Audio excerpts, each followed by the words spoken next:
Hey guys, today we're going to explore driving options for people who use wheelchairs. Let's go! A question that I get all the time is, how do you drive? Obviously there are some challenges for people with disabilities when it comes to transportation, but thankfully there are a ton of options out there based on your needs as well as your functional ability. There are really three main options. First, you can get a normal car and just add hand controls onto it. Second, you can get an accessible van that has a ramp that comes out the side or a ramp that comes out the rear, allows you to roll up into the van and then transfer. Or third, you can get an accessible SUV or pickup truck. First, I want to focus on what I do to get around day to day, which is just adding hand controls onto an existing vehicle. So how does that work?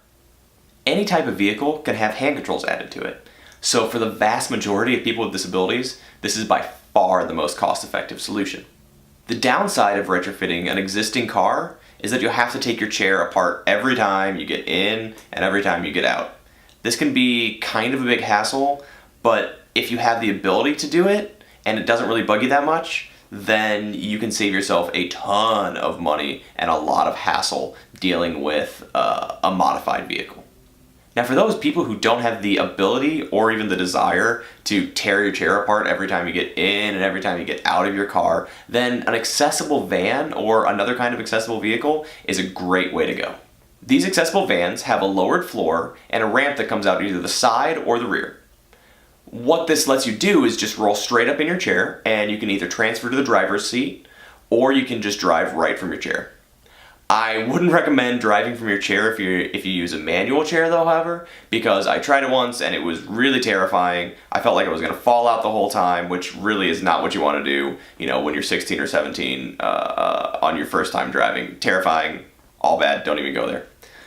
So I drove a van for about 6 years before I got a car, and while they're really convenient, there are some pretty significant drawbacks. The first being the price. A brand new van that's accessible like this will run you about $50,000.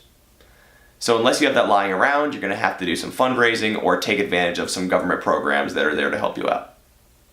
Second, the ride really isn't comparable to a stock automobile. It's loud, it rattles, they're really heavy because of all the extra equipment, so it's kind of hard to stop, it's kind of hard to start. You just lose some creature comforts when you are using an accessible van.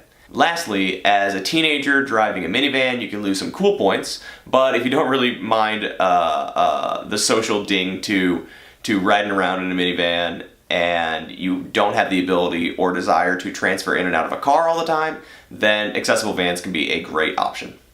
The third option for driving is another kind of accessible vehicle, either an SUV or a pickup truck.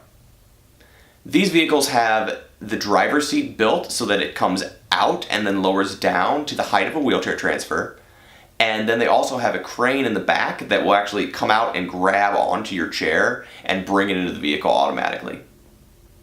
I've never driven one of these personally, but I know a handful of guys who have, and they really love the flexibility of being able to drive a larger vehicle without having to lose the cool points of having to drive a van around. I want to know how you guys get around, and what have you tried that works best? Let me know in the comments below. Thanks for watching, guys, and don't forget to hit subscribe. New videos come out every Sunday.